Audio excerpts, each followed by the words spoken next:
Throughout the history of the world, most of the leaders have been men. So when there is a female ruler, it is important that we take note of it, especially when she was just as successful, if not more so, than her male counterparts. One such of these women came from an unlikely place, the Muslim community of Delhi, India. Early life. This rare woman ruler was named Sultan Razia ad-Dunya wa ad-Din, but she is popularly known as Razia Sultana. She was born in 1205 to her sultan father, Iltutmish, and one of his concubines. While he did still take advantage of his harem, it is clear that Razia's mother was his favorite, as the two had already had a son together.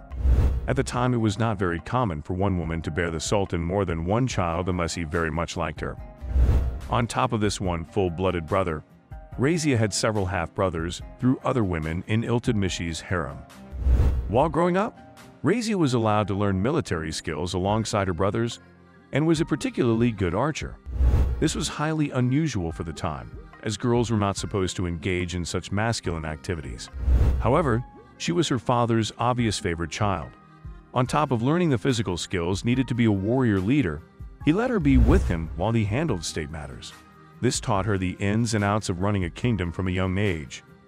Despite being the favored child, it was still unheard of for a woman to have any sort of power, and her full brother was named as Iltutmish's heir. As much training as Razia might have gotten in how to rule, he got so much more. However, this son died unexpectedly and Iltutmish was in a bind.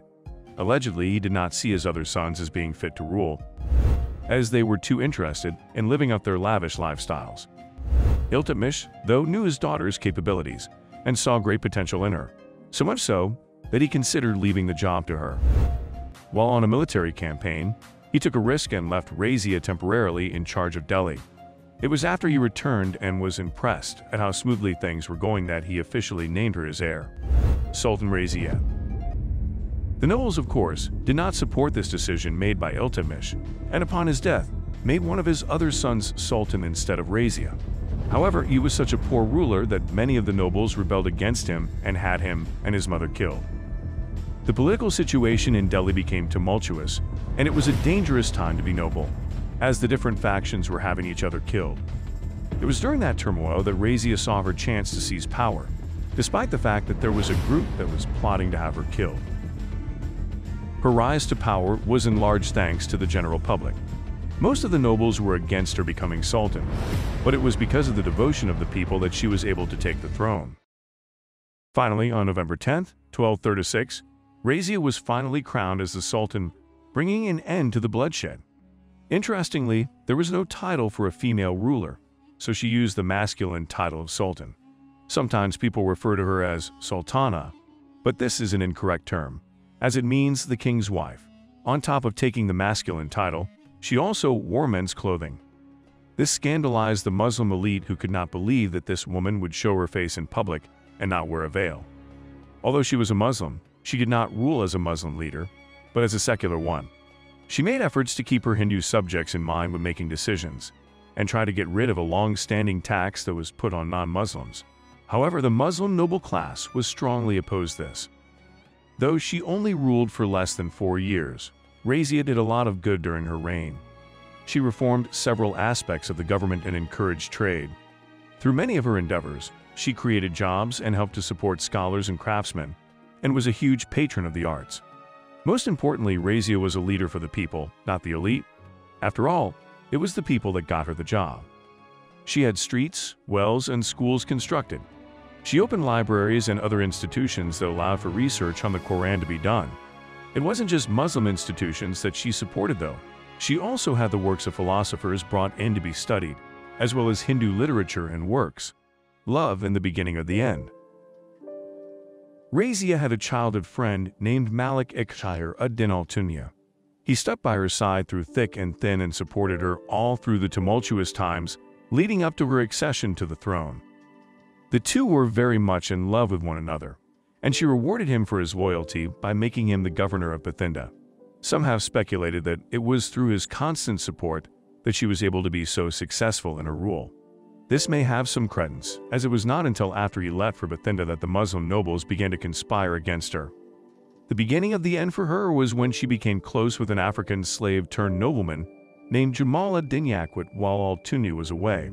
As the two got closer, the other nobles twisted their friendship and spread rumors that the two were having an affair. Even if this was true, no one would have thought twice if a male ruler took a lover while his wife was away. Razia's own father had a substantial harem. It has been greatly debated throughout history on the true nature of Razia's and Yaquit's relationship.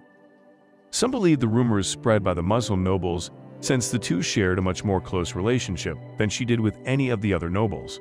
Others argue that the two were simply friends and that she was very in love with Altunia. Regardless of if these rumors were true or not, they eventually reached Altunia and he became very jealous. Rather than thinking rationally and waiting to hear from Razia herself, he started a rebellion against her to try to win back her affection. Because that makes sense. This resulted in a battle between Razia and Altunia that led to Yaquit's death and Razia's capture by Altunia. While in captivity, Razia was able to get the truth to Altunia and the two lovers made up and were married.